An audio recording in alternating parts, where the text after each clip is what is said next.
Hello, Coloring Caroo. This is an adult channel not intended for kids under the age of 13. YouTube Kids is for under 13. If you're not 13, you don't belong here. Dizzy Izzy, hit that like button.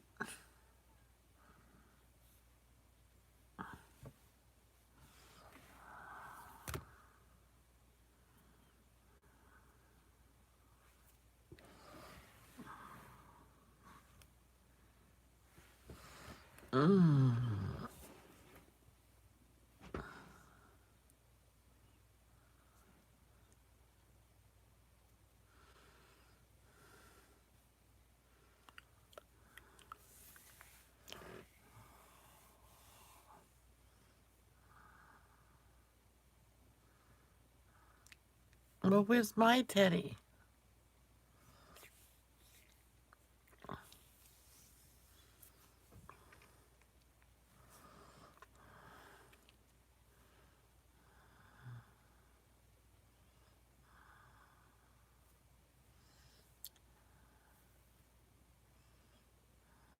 Yay! Mine is the bigger one, right? The host should always get the biggest one.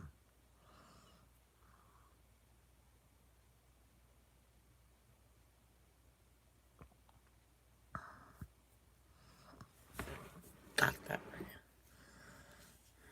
I got a fishy teddy.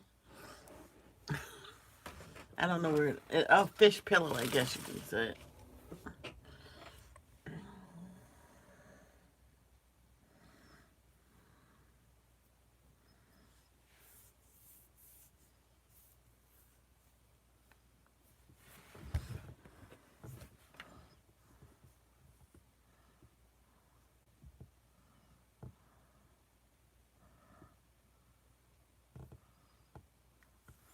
Okay.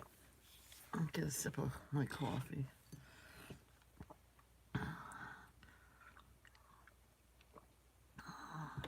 My brother has to have his car fixed on Monday.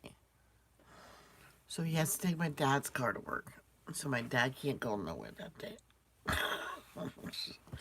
So no gym on Monday. That's okay. Whatever days I can go, I'm going this week.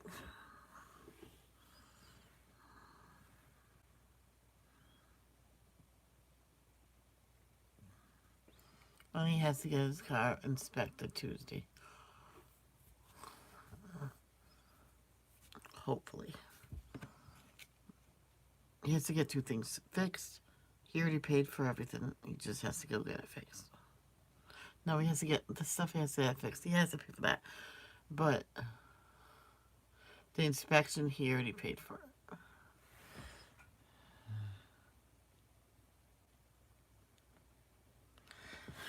Okay, let's get started.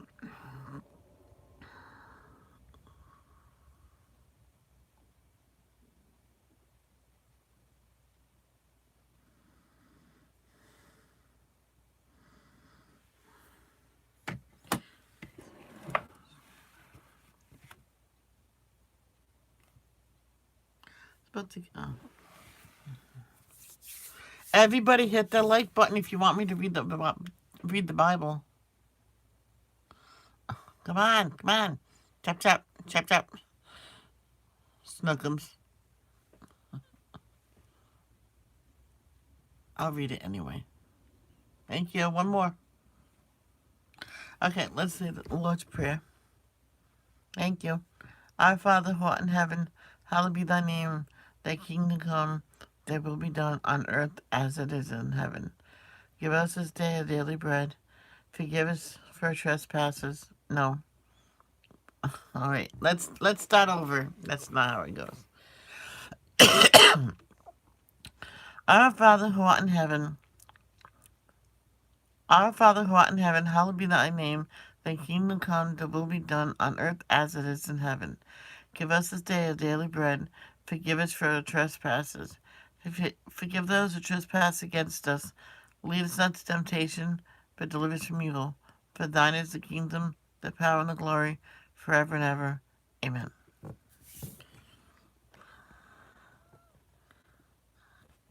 Okay. Let's listen to Arnold. Sorry. Arnie's about to read from Jesus Calling and I think his other books.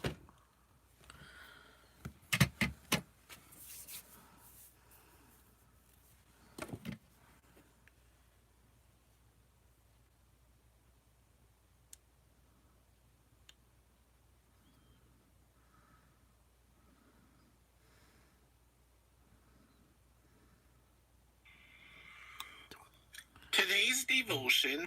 Arnie, it's 13 and under. For December 28th, coming from Jesus Calling and Jesus Lives. I, Arnie, of Layla and Maya and much more channels, give Michelle of Michelle's Adult Coloring Therapy to use my content for today's devotion.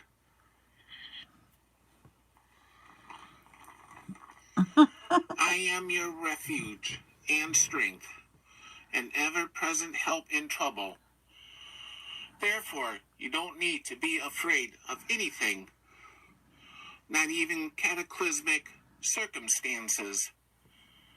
The media are increasingly devoted to fear-inducing subject matter, terrorism, serial killers, Hi, Timmy. environmental catastrophes.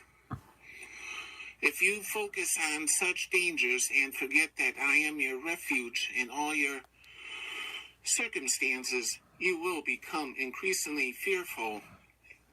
Every day I manifest my grace in countless places and situations, but the media take no notice.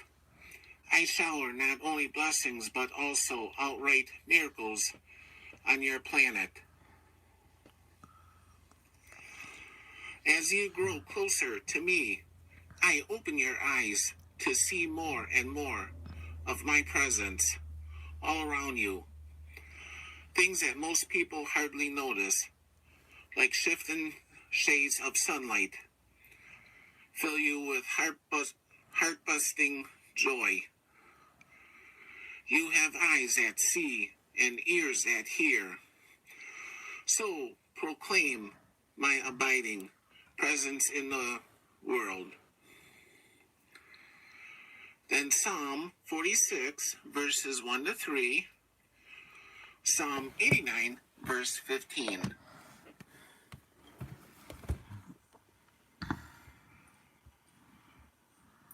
God is our refuge and strength, a very present help in trouble.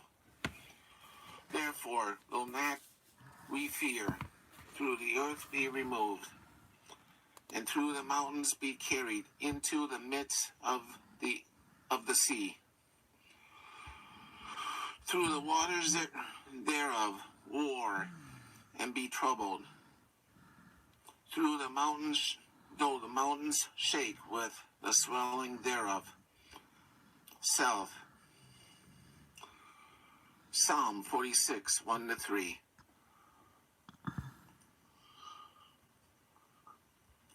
Blessed is the people that know the joyful sound. They shall walk, O Lord, in the light of thy countenance. Psalm 89, verse 15.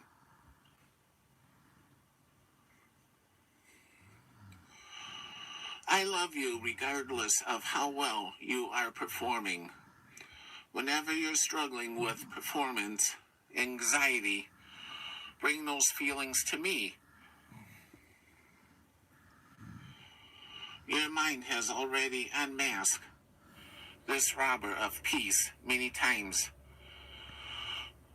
but the rascal continues to claw at your heart when you let down your guard. You find yourself struggling with feelings of failure, sometimes without even knowing why. I want to help you break free of this bondage through the impartment of my unfailing love. Really? Come to me with your feelings of failure. Bring them into the light of my presence, where we can examine them together. These feelings, based on lies and deception, thrive in the darkness, where you are hardly aware of them at all. But they shrivel and shrink in my brilliant, healing light. And in all, your performance anxiety is no match for me. I defeated this feeling in the same way. I triumph over Satan through my finished work on the cross. When feelings of failure weigh you down, look up to me. Let the light of my love shine upon you, dispelling the darkness, lifting you closer and closer to me. The nearer you are to me, the better you can see my smile of approval. As you bask in the unconditional love, you gain strength to break free from performance anxiety. Even if you slip into old habits again, you can turn back to me anytime. My unfailing love is always available to restore you, because you belong to me forever. Then on the following page, turn, O Lord, and deliver me. Save me because of your unfailing love. Psalm 6, verse 4. How priceless is your unfailing love. Both high and low among men find refuge in the shadow of your wings. They feast on the abundance of your house. You give them drink from the river of delight, for which you is the fountain of life. In your light we see light. Psalm 36, verse 7 through 9. But thanks be to God, He gives us the victory through our Lord Jesus Christ. 1 Corinthians 15, verse 57.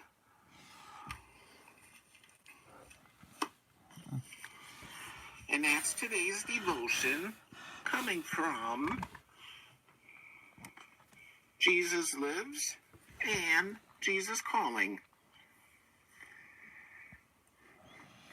And Layla's gonna take a nap. That's for sure. Layla. Layla. Hey, sleepyhead. She's getting angry. Look at her tail. Hey, sleepyhead.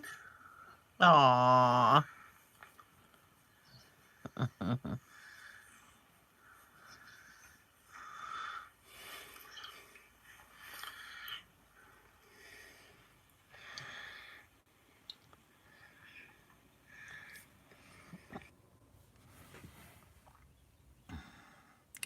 Okie dokie. Okie dokie. Yeah, she is so cute.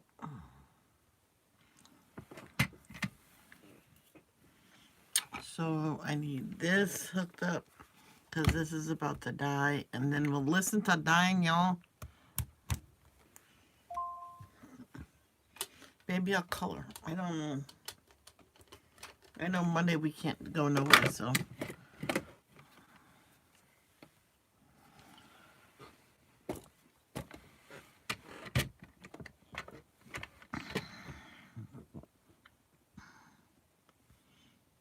So it's Daniel chapter 7. Chapter 7. Daniel's vision of 4 beasts. Earlier, during the first year of King Belshazzar's reign in Babylon, Daniel had a dream and saw visions as he lay in his bed. He wrote down the dream, and this is what he saw. In my vision that night, I, Daniel, saw a great storm churning the surface of a great sea, with strong winds blowing from every direction. Then 4 huge beasts came up out of the water, each different from the others. The first beast was like a lion with eagle's wings. As I watched, its wings were pulled off, and it was left standing with its 2 hind feet on the ground, like a human being, and it was given a human mind. Then I saw a second beast, and it looked like a bear. It was rearing up on one side, and it had 3 ribs in its mouth between its teeth. And I heard a voice saying to it, "Get up, devour the flesh of many people." Then the third of these strange beasts appeared, and it looked like a leopard. It had 4 birds' wings on its back, and it had 4 heads. Great authority was given to this beast.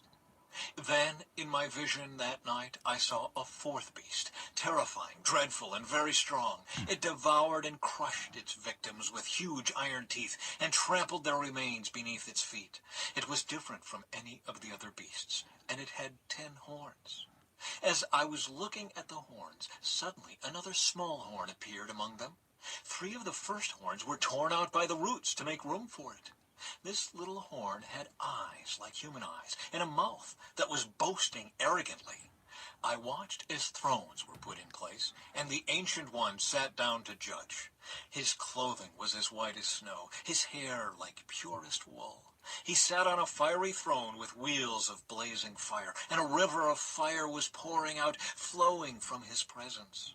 Millions of angels ministered to him. Many millions stood to attend him. Then the court began its session, and the books were opened. I continued to watch because I could hear the little horn's boastful speech. I kept watching until the 4th beast was killed, and its body was destroyed by fire. The other 3 beasts had their authority taken from them, but they were allowed to live a while longer. As my vision continued that night, I saw someone like a son of man coming with the clouds of heaven. He approached the Ancient One and was led into his presence. He was given authority, honor, and sovereignty over all the nations of the world, so that people of every race and nation and language would obey him. His rule is eternal. It will never end. His kingdom will never be destroyed. The vision is explained. I, Daniel, was troubled by all I had seen, and my visions terrified me. So I approached one of those standing beside the throne and asked him what it all meant. He explained it to me like this. These 4 huge beasts represent 4 kingdoms that will arise from the earth. But in the end, the holy people of the Most High will be given the kingdom, and they will rule forever and ever. Then I wanted to know the true meaning of the 4th beast, the one so different from the others and so terrifying. It had devoured and crushed its victims with iron teeth and bronze claws, trampling their remains beneath its feet. I also asked about the 10 horns on the 4th beast's head, and the little horn that came up afterward and destroyed 3 of the other horns. This horn had seemed greater than the others, and it had human eyes and a mouth that was boasting arrogantly. As I watched, this horn was waging war against God's holy people and was defeating them until the Ancient One, the Most High, came and judged in favor of his holy people. Then the time arrived for the holy people to take over the kingdom. Then he said to me, "This 4th beast is the 4th world power that will rule the earth. It will be different from all the others. It will devour the whole world, trampling and crushing everything in its path. Its 10 horns are 10 kings who will rule that empire. Then another king will arise, different from the other 10, who will subdue 3 of them. He will defy the Most High and oppress the holy people of the Most High. He will try to change their sacred festivals and laws, and they will be placed under his control for a time, times, and half a time. But then the court will pass judgment, and all his power will be taken away and completely destroyed. Then the sovereignty, power, and greatness of all the kingdoms under heaven will be given to the holy people of the Most High. His kingdom will last forever, and all rulers will serve and obey him." That was the end of the vision. I, Daniel, was terrified by my thoughts, and my face was pale with fear. But I kept these things to myself.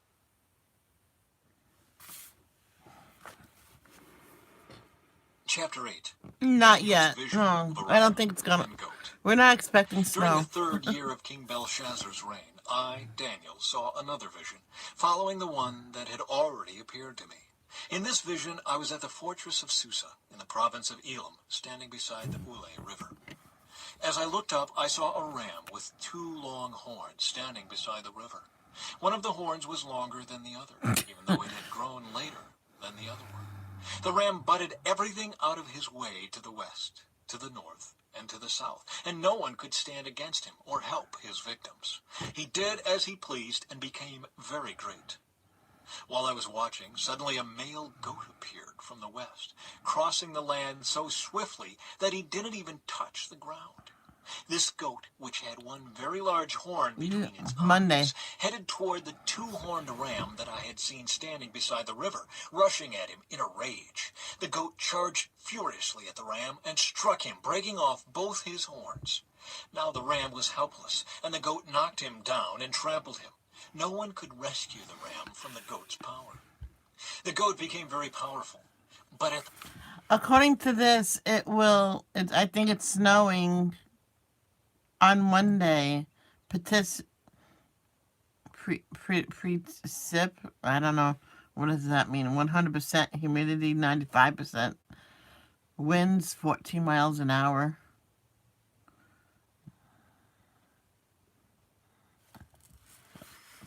the height of his power, his large horn was broken off. In the large horn's place grew 4 prominent horns pointing in the 4 directions of the earth.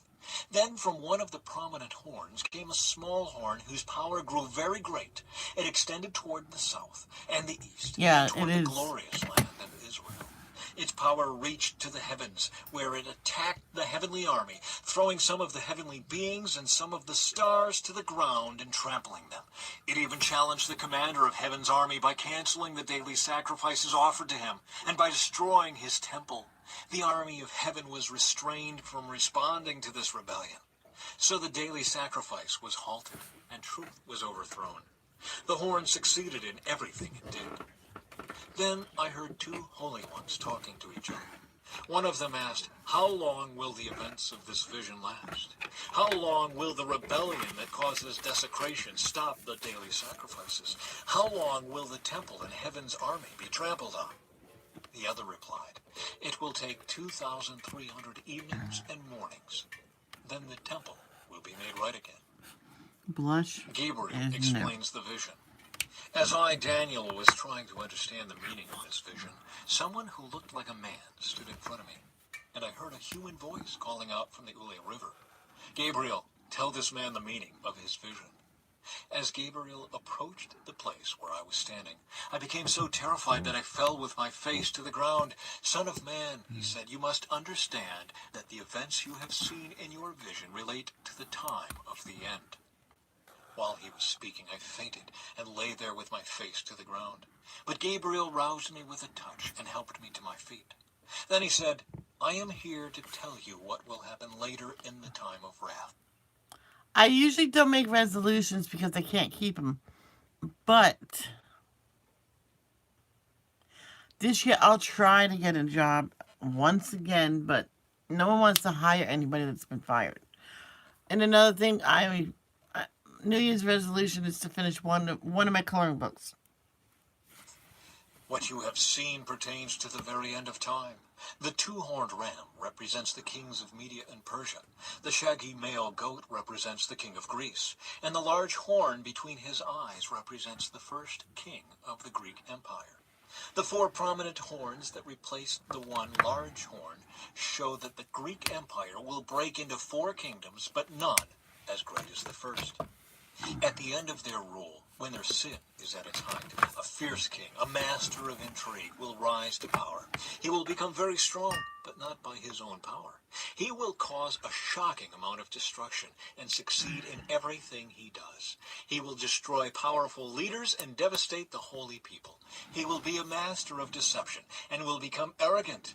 He will destroy many without warning.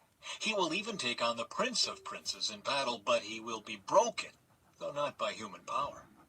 This vision about the 2,300 evenings and mornings is true, but none of these things will happen for a long time, so keep this vision a secret. Then I, Daniel, was overcome and lay sick for several days. Afterward, I got up and performed my duties for the king, but I was greatly troubled by the vision and could not understand it.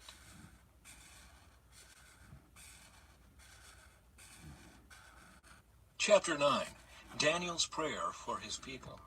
It was the first year of the reign of Darius the Mede, the son of Ahasuerus, who became king of the Babylonians.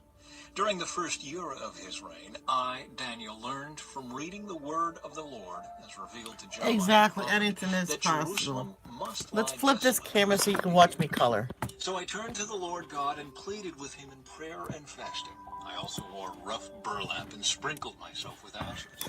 I prayed to the Lord my God and confessed, O Lord, you are a great and awesome God. You always fulfill your covenant and keep your promises of unfailing love to those who love you and obey your commands. But we have sinned and done wrong. We have rebelled against you and scorned your commands and regulations. We have refused to listen to your servants, the prophets, who spoke on your authority to our kings and princes and ancestors and to all the people of the land. Lord, you are in the right, but as you see, our faces are covered with shame. This is true of all of us, including the people of Judah and Jerusalem, and all Israel, scattered near and far, wherever you have driven us because of our disloyalty to you. O Lord, we Thank you. our kings, princes, Now- and ancestors are covered with shame because we... The color I used before, it made the horse look too yellow. So this color is, I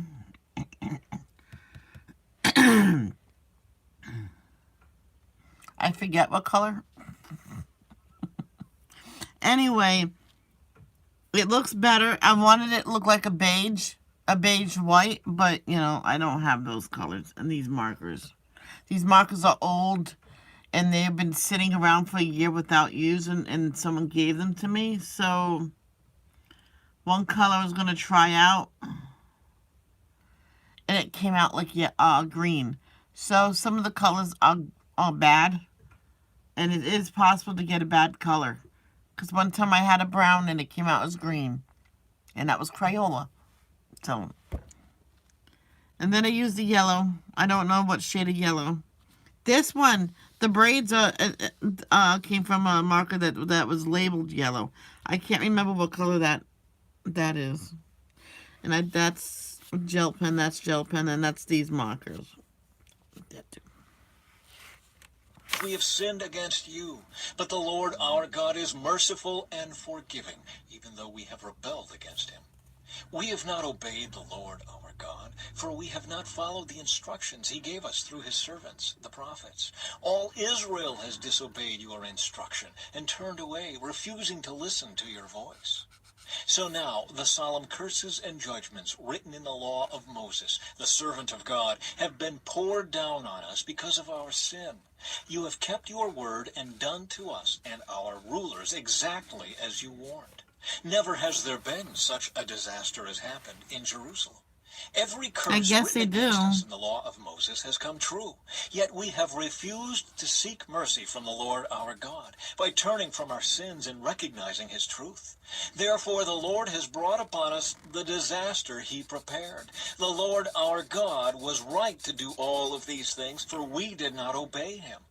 O Lord our God, you brought lasting honor to your name by rescuing your people from Egypt in a great display of power. But we have sinned and are full of wickedness. In view of all your faithful mercies, Lord, please turn your furious anger away from your city Jerusalem, your holy mountain. All the neighboring nations mock Jerusalem and your people because of our sins and the sins of our ancestors. O our God, hear your servant's prayer. Listen as I plead. For your own sake, Lord, smile again on your desolate sanctuary. Oh my God, lean down and listen to me. Open your eyes and see our despair. See how your city, the city that bears your name, lies in ruins. We make this plea not because we deserve help, but because of your mercy. Alright, it looks dark right now, but you see how light it comes. Okay? It has a black backing, so all colors will be dark. You should have seen how dark the yellow was. Let's zoom in. There we go. And I'm making this look like Ashley. I already did her eyes.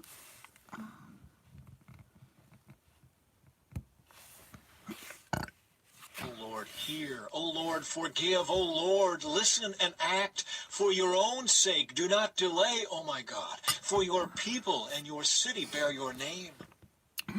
Gabriel's message about the Anointed One. I went on praying and confessing my sin and the sin of my people, pleading with the Lord my God for Yes, I'm Jerusalem, sorry. his holy mountain. As I Oh, was look, praying, that's a Gabriel, different color than I had that. seen in the earlier vision, came swiftly to me It at the looks time of different. the evening sacrifice.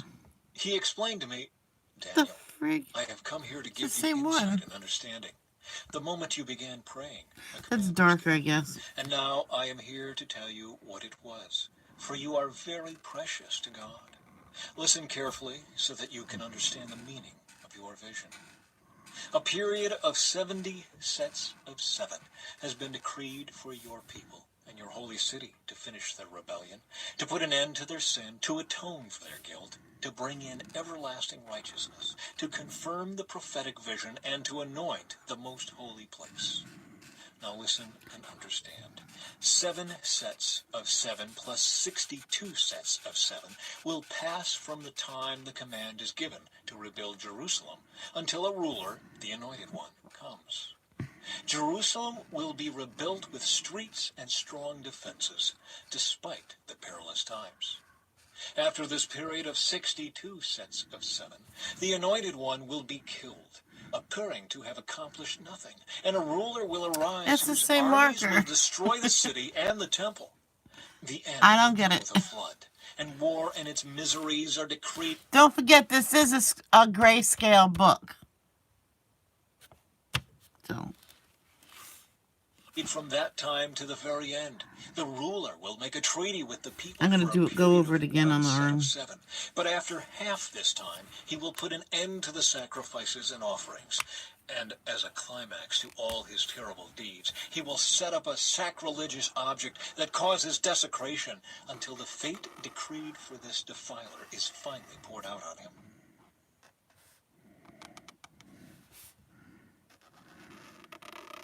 Chapter 10.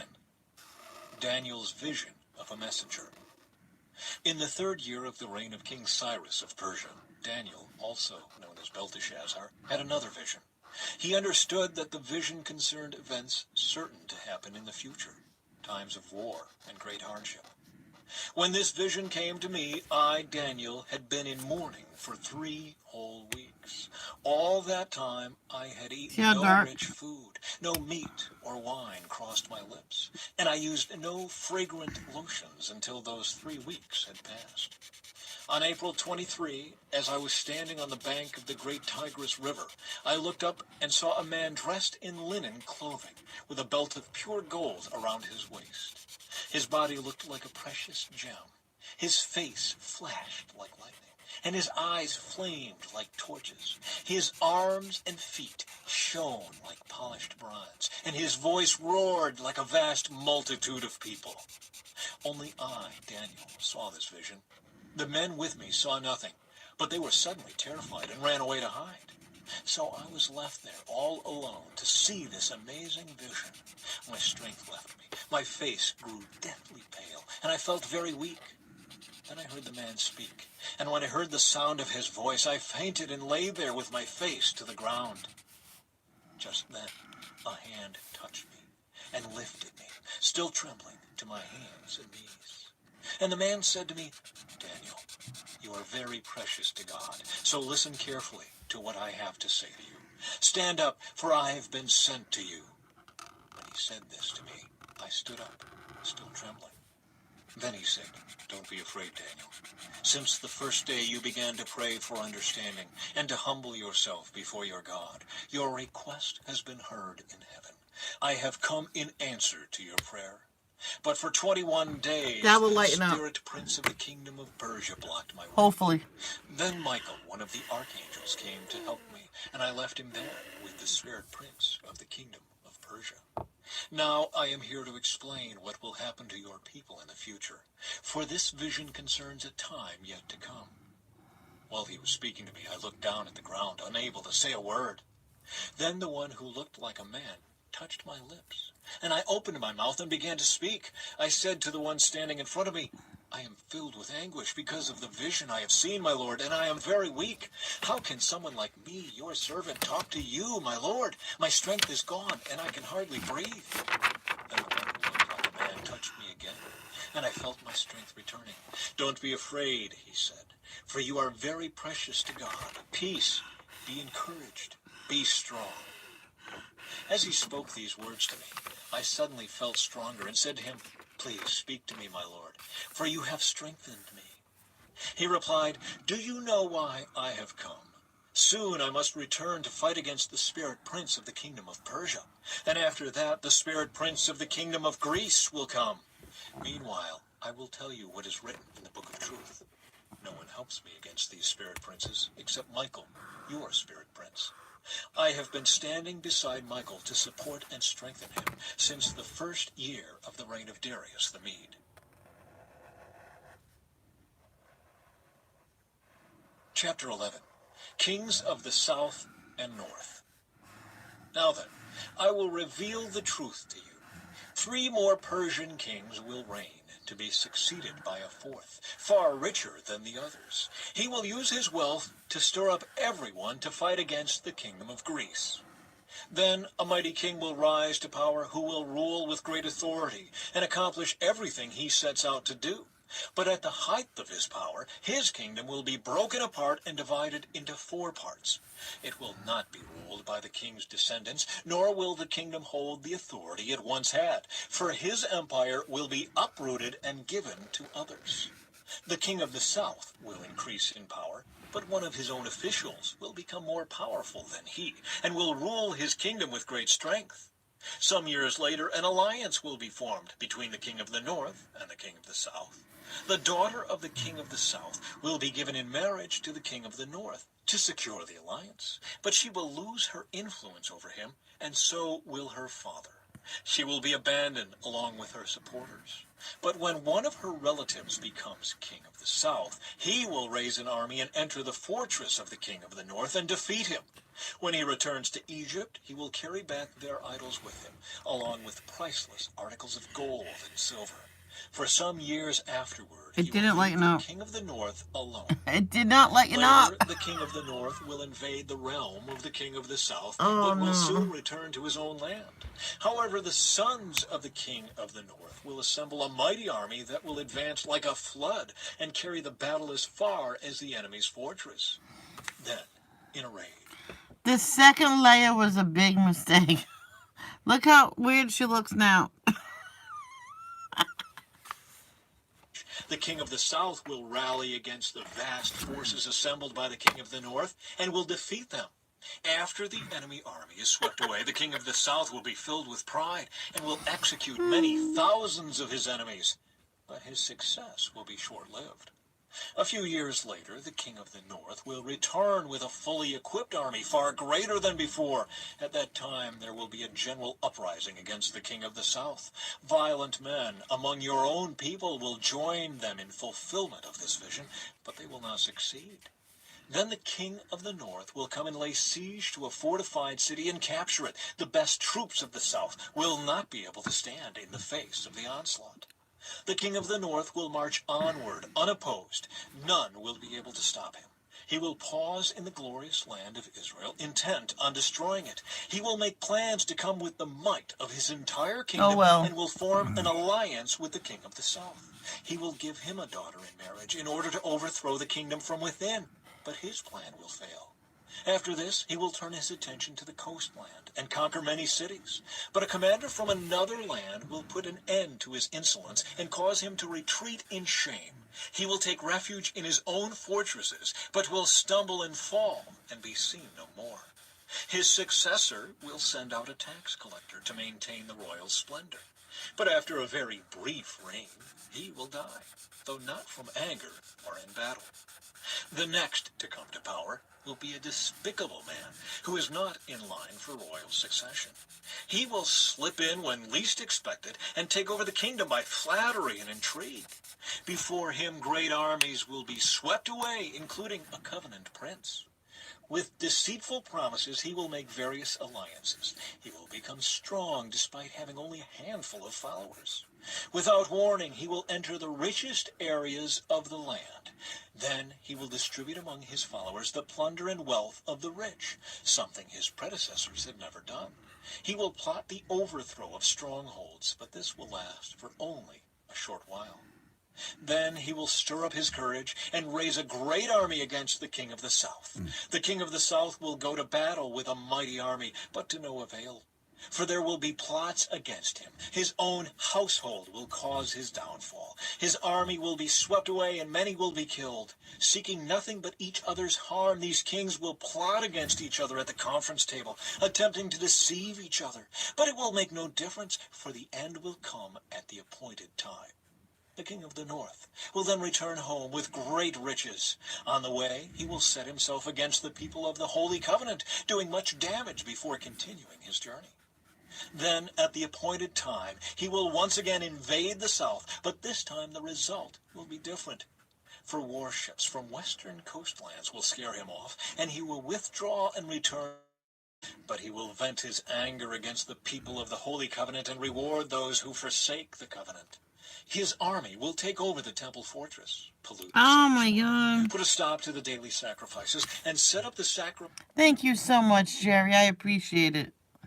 It's because of you I got the second check, and thank you very much. I got to get something for Ashley and send it to her. religious object that causes desecration. He will flatter and win over those who have violated the covenant. But the people who know their God will be strong and will resist him. Wise leaders will give instruction to many, but these teachers will die by fire and sword, or they will be jailed and robbed. During these persecutions, little help will arrive, and many who join them will not be sincere. And some of the wise will fall victim to persecution. In this way, they will be refined and cleansed and made pure until the time of the end, for the appointed time is still to come. The king will do as he pleases, exalting himself and claiming to be greater than every god, even blaspheming the God of gods. He will succeed, but only until the time of wrath is completed. For what has been determined will surely take place. He will have no respect for the gods of his ancestors, or for the God loved by women, or for any other god, for he will boast that he is greater than them all. Instead of these, he will worship the god of fortresses, a god his ancestors never knew, and lavish on him gold, silver, precious stones, and expensive gifts. Claiming this foreign god's help, he will attack the strongest fortresses. He will honor those who submit to him, appointing them to positions of authority, Could be and 81 or dividing could the be land among them as their reward. Then, at the time Wake of the up! end, the I'll king slap of the you across south the will face. attack the king of the north. The king of the north will storm out with chariots, charioteers, and a vast navy. He will invade various lands and sweep through them like a flood. He will enter the glorious land of Israel, and many nations will fall. But Moab, Edom, and the best part of Ammon will escape. He will conquer many countries, and even Egypt will not escape. He will gain control over the gold, silver, and treasures of Egypt, and the Libyans and Ethiopians will be his servants.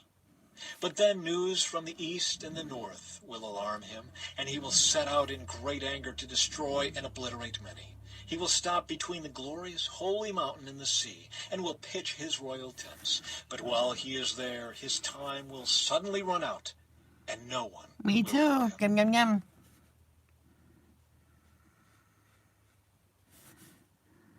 Chapter 12. The Time of the End. At that time, Michael the archangel, who stands guard over your nation, will arise. Then there will be a time of anguish, greater than any since nations first came into existence. But at that time, every one of your people whose name is written in the book will be rescued. Many of those whose bodies lie dead and buried will rise up, some to everlasting life, and some to shame and everlasting disgrace. Those who are wise will shine as bright as the sky, and those who lead many to righteousness will shine like the stars forever. But you, Daniel, keep this prophecy a secret.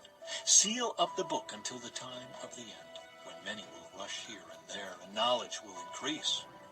Then I, Daniel, looked and saw two others standing on opposite banks of the river. One of them asked the man dressed in linen, who was now standing above the river, "How long will it be until these shocking events are over?" The man dressed in linen, who was standing above the river, raised both his hands Coffee first, then and took a Mountain Dew. solemn oath by the one who Mountain lives Dew don't have no forever, caffeine in it. "It will go on for a time, times, and half a time. When the shattering of the holy people has finally come to an end, all these things will have happened." I heard what he said, but I did not understand what he meant. So I asked, "How will all this finally end, my lord?" But he said, "Go now, Daniel, for what I have said is kept secret and sealed until the time of the end. Many will be purified, cleansed, and refined by these trials, but the wicked will continue in the..." What I'm going to do is, I'm going to do the top of her dress yellow, because it kind of looks like goldish color. You put a lot of sugar and milk in it until you get used to that, and then you slowly go down, and then you'll slowly get to like it. Their wickedness, and none of them will understand. Only those who are wise will know what it means. From the time the daily sacrifice is stopped, and the sacrilegious object that causes desecration is set up to be worshipped, there will be 1,290 days. And blessed are those who wait and remain until the end of the 1,335 days. As for you, go your way until the end. You will rest. And then at the end of the days, you will rise again to receive the inheritance set aside for you.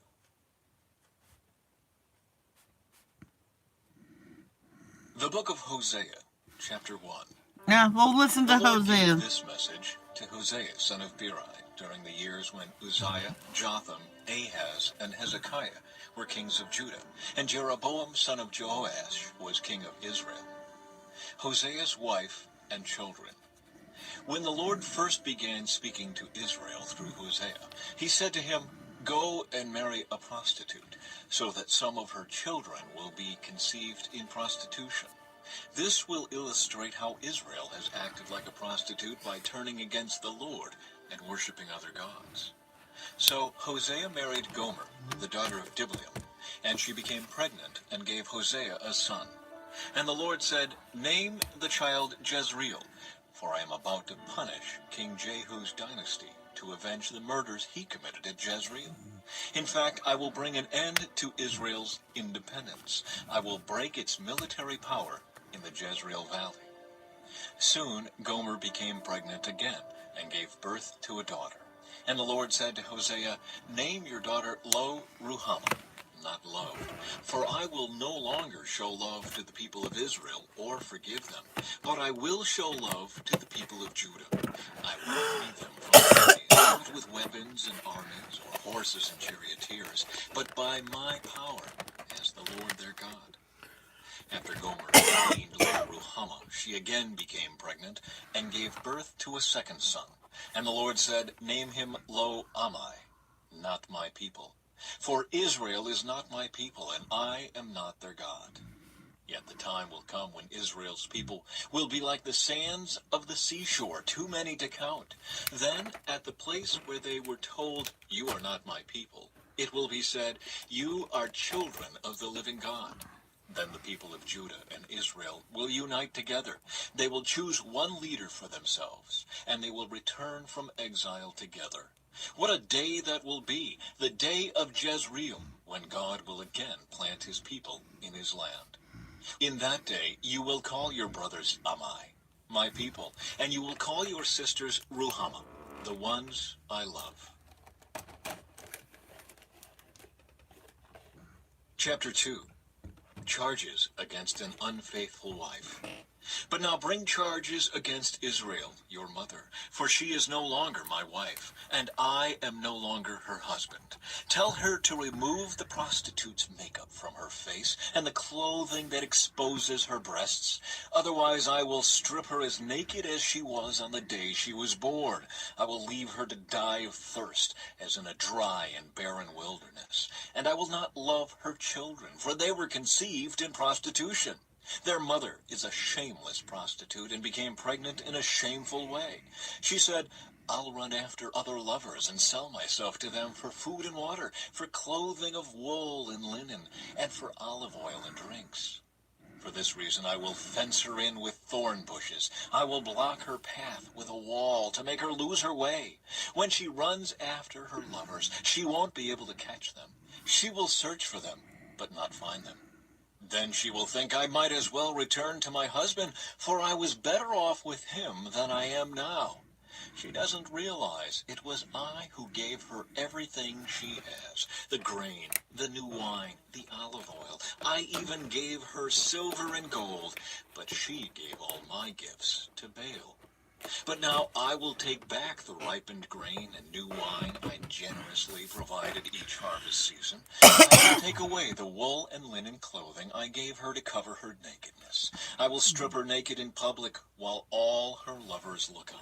No one will be able to rescue her from my hands. I will put an end to her annual festivals, her new moon celebrations, and her Sabbath days, all her appointed festivals. I will destroy her grapevines and fig trees, things she claims her lovers gave her. I will let them grow into tangled thickets where only wild animals will eat the fruit. I will punish her for all those times when she burned incense to her images of Baal, when she put on her earrings and jewels and went out to look for her lovers but forgot all about me, says the Lord. The Lord's love for unfaithful Israel. But then I will win her back once again. I will lead her into the desert and speak tenderly to her there. I will return her vineyards to her and transform the valley of trouble into a gateway I'll of take the dying She cord. will give herself to me there, as she did long ago when she was young. I'll let when it I rest. freed her from her captivity in Let it Egypt. rest right When there. that day comes, says the Lord, All right, let's you will call pick a me hair my color. husband instead of my master. O Israel, I will wipe the many names of Baal Walnut. from your lips, and you will never mention them again. Hey, walnut's On not that supposed day, to be I will green. make a covenant with all the wild animals and the birds of the sky and the animals that scurry along the ground so they will not harm you. I will remove all weapons Yellow of war ochre. from the land, all swords and bows, Yellow ochre's so not you supposed to can be live green. unafraid in peace and safety. I will make you my Terracotta. wife forever, showing you righteousness and justice, unfailing love and compassion. I will be faithful to you and make you mine, and you will finally know me as the Lord. In that day I will answer, says the Lord. I will answer the sky as it pleads for clouds, and the sky will answer the earth with rain. Then the earth will answer the thirsty cries of the grain, the grapevines, and the olive trees. And they in turn will answer, Jezreel, God plants. At that time I will plant a crop of Israelites and raise them for myself. I will show love to those I called not loved, and to those I called not my people. I will say, now you are my people. And they will reply, you are our God.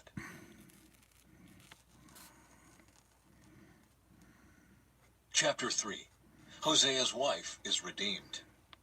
Then the Lord said to me, go and love your wife again, even though she commits adultery with another lover. This will illustrate that the Lord still loves Israel, even though the people have turned to other gods and love to worship them. So I bought her back for 15 pieces of silver and 5 bushels of barley and a measure of wine.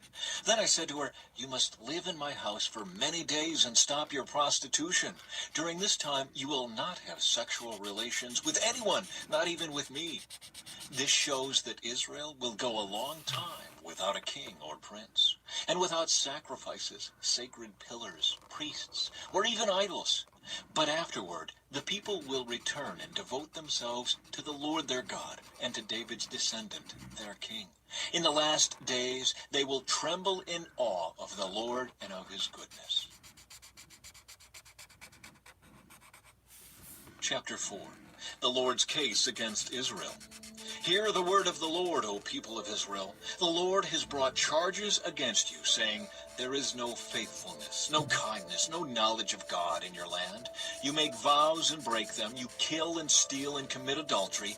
There is violence everywhere, one murder after another. That is why your land is in mourning and everyone is wasting away. Even the wild animals, the birds of the sky, and the fish of the sea are disappearing. Don't point your finger at someone else and try to pass the blame. My complaint, you priests, is with you. So you will stumble in broad daylight, and your false prophets will fall with you in the night, and I will destroy Israel, your mother. My people are being destroyed because they don't know me. Since you priests refuse to know me, I refuse to recognize you as my priests. Since you have forgotten the laws of your God, I will forget to bless your children. The more priests there are, the more they sin against me. Oh They have my God, exchanged what the you glory of God crazy? for the shame of idols. When the people bring their sin offerings, the priests get fed. So the priests are glad when the people sin. And what the priests do, the people also do. So now I will punish both priests and people for their wicked deeds. They will eat and still be hungry. They will play the prostitute and gain nothing from it, for they have deserted the Lord to worship other gods. Wine has robbed my people of their understanding. They ask a piece of wood for advice. They think a stick can tell them the future. Longing after idols has made them foolish. They've played the prostitute, serving other gods and deserting their God. They offer sacrifices to idols on the mountaintops. They go up into the hills to burn Look at incense that. in the Not a pleasant shade of oaks, to be poplars, seen. and terebinth That's trees. That is why your daughters turn to prostitution and your daughters-in-law commit adultery. But why should I punish them for their prostitution and adultery? For your men are doing the same thing, sinning with whores and shrine prostitutes. Oh, foolish people, you refuse to understand, so you will be destroyed. Though you, Israel, are a prostitute, may Judah avoid such guilt. Do not join the false worship at Gilgal or Bethaven, even though they take oaths there in the Lord's name. Israel is stubborn, like a stubborn heifer. So should the Lord feed her like a lamb in a lush pasture? Leave Israel alone, because she is married to idolatry. When the rulers of Israel finish their drinking, off they go to find some prostitutes. They love shame more than honor. So a mighty wind will sweep them away. Their sacrifices to idols will bring them shame. Chapter 5. The Failure of Israel's Leaders. Hear this, you priests. Pay attention, you leaders of Israel. Listen, you members of the royal family. Judgment has been handed down against you, for you have led the people into a snare by worshiping the idols at Mizpah and Tabor. You have dug a deep pit to trap them at Acacia Grove, but I will settle with you for what you have done. I know what you are like, O Ephraim. You cannot hide yourself from me, O Israel. You have left me as a prostitute leaves her husband. You are utterly defiled. Your deeds won't let you return to your God. You are a prostitute through and through, and you do not know the Lord. The arrogance of Israel testifies against her. Israel and Ephraim will stumble under their load of guilt. Judah too will fall with them. When they come with their flocks and herds to offer sacrifices to the Lord, they will not find him, because he has withdrawn from them. They have betrayed the honor of the Lord, bearing children that are not his. Now their false religion will devour them along with their wealth. Sound the alarm in Gibeah, blow the trumpet in Ramah, raise the battle cry in Bethaven, lead on into battle, O warriors of Benjamin. One thing is certain, Israel. On your day of punishment, you will become a heap of rubble. The leaders of Judah have become like thieves, so I will pour my anger on them like a waterfall. The people of Israel will be crushed and broken by my judgment because they are determined to worship idols. I will destroy Israel as a moth consumes wool. I will make Judah as weak as rotten wood. When Israel and Judah saw how sick they were, Israel turned to Assyria, to the great king there, but he could neither help nor cure them. I will be like a lion to Israel, like a strong young lion to Judah. I will tear them to pieces. I will carry them off, and no one will be left to rescue them. Then I will return to my place until they admit their guilt and turn to me. For as soon as trouble comes, they will earnestly search for me. Chapter 6. A Call to Repentance. Come, let us return to the Lord. He has torn us to pieces. Now he will heal us. He has injured us. Now he will bandage our wounds. In just a short time, he will restore us so that we may live in his presence. Oh, that we might know the Lord. Let us press on to know him. He will respond to us as surely as the arrival of dawn or the coming of rains in early spring. O Israel and Judah, what should I do with you? Asks the Lord. For your love vanishes like the morning mist and disappears like dew in the sunlight. I sent my prophets to cut you to pieces, to slaughter you with my words, with judgments as inescapable as light. I want you to show love, not offer sacrifices. I want you to know me more than I want burnt offerings. But like Adam, you broke my covenant and betrayed my trust. Gilead is a city of sinners, tracked with footprints of blood. Priests form bands of robbers, waiting in ambush for their victims. They murder travelers along the road to Shechem and practice every kind of sin. Yes, I have seen something horrible in Ephraim and Israel. My people are defiled by prostituting themselves with other gods. Oh, Judah, a harvest of punishment is also waiting for you, though I wanted to restore the fortunes of my people. Chapter 7. Israel's love for wickedness. I want to heal Israel, but its sins are too great. Samaria is filled with liars. Thieves are on the inside and bandits on the outside. Its people don't realize that I am watching them. Their sinful deeds are all around them, and I see them all. The people entertain the king with their wickedness, and the princes laugh at their lies. They are all adulterers, always aflame with lust. They are like an oven that is kept hot while the baker is kneading the dough. On royal holidays, the princes get drunk with wine, carousing with those who mock them. Their hearts are like an oven blazing with intrigue. Their plot smolders through the night, and in the morning it breaks out like a raging fire. Burning like an oven, they consume their leaders. They kill their kings one after another, and no one cries to me for help. The people of Israel mingle with godless foreigners, making themselves as worthless as a half-baked cake.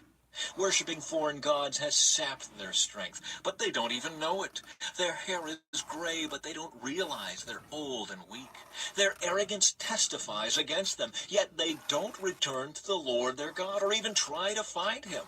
The people of Israel have become like silly, witless doves, first calling to Egypt, then flying to Assyria for help. Eventually I'll But be as they doing. fly about, I will throw my net over them and bring them down like a bird from the sky.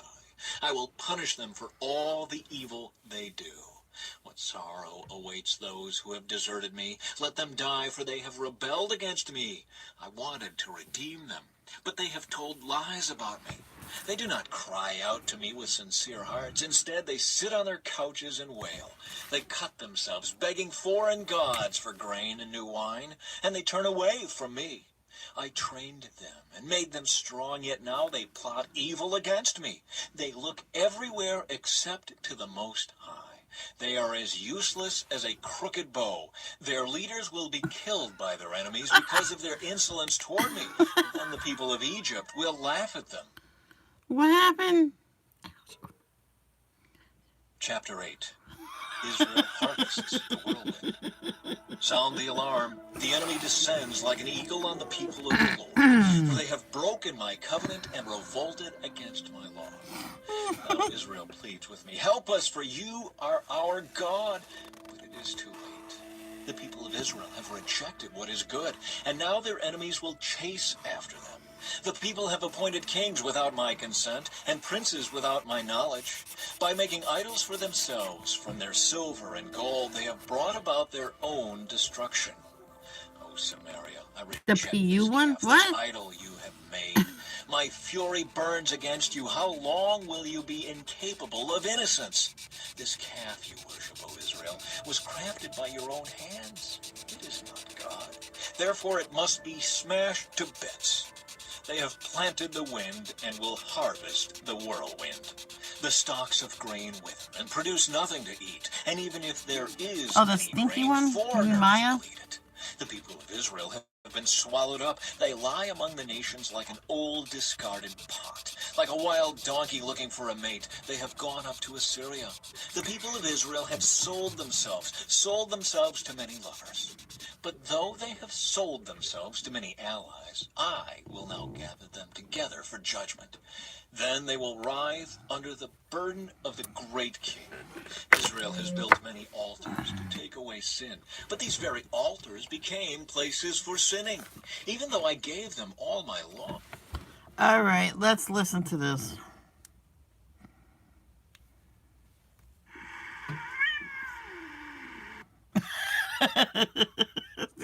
She's growling. Let's listen to it again. Did you guys hear it? You fun up.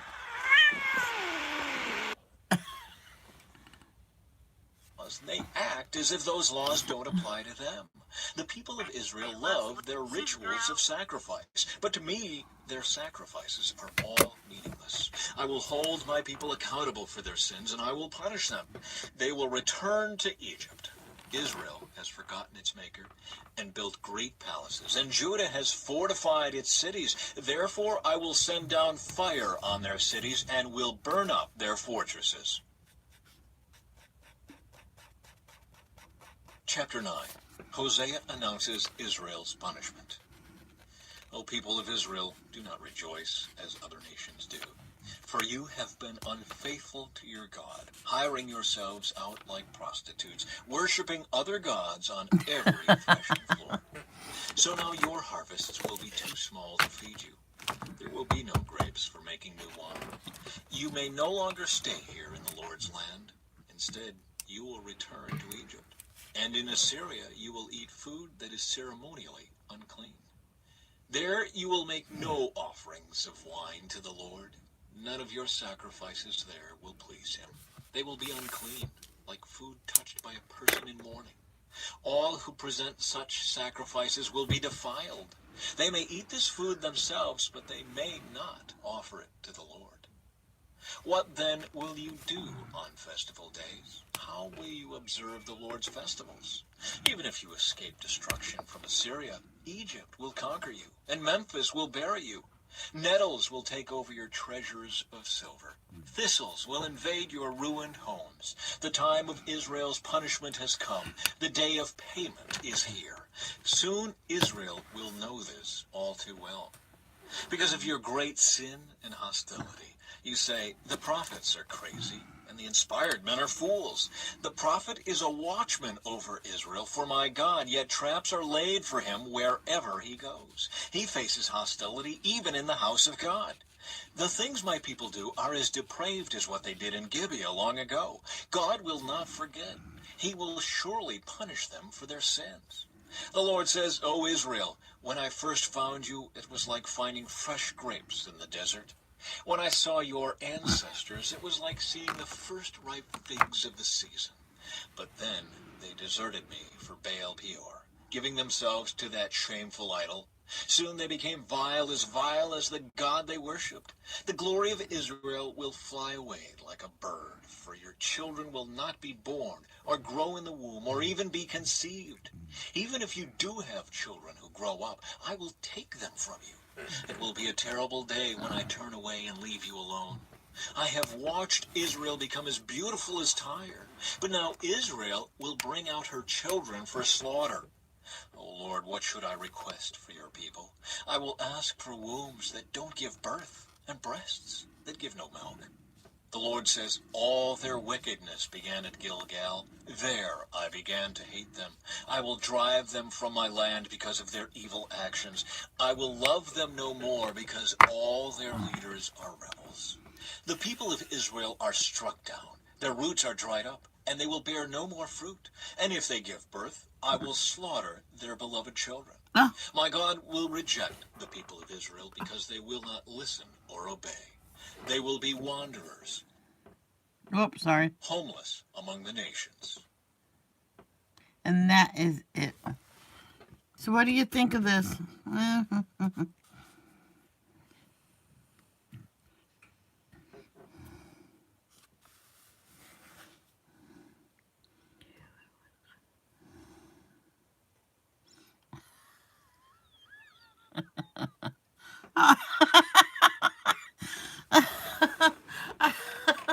Hi. Hi, Vicky. I couldn't even get your name out.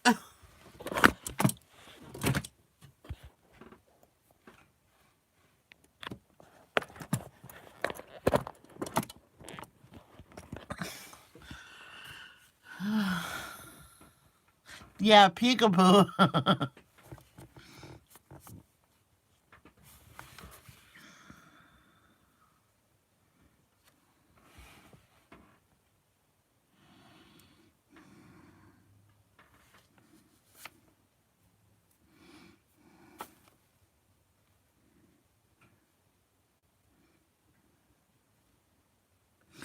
Okay, I'm gonna put this picture on Instagram. I don't know how Kim takes a picture of the book cover and a picture of the finished product and put it up. I tried that, it doesn't go. But anyway, I'm gonna post this on Instagram. I'm gonna find something for breakfast. We have no eggs, so probably peanut butter toast. And get dressed. And love, don't judge. Peace out.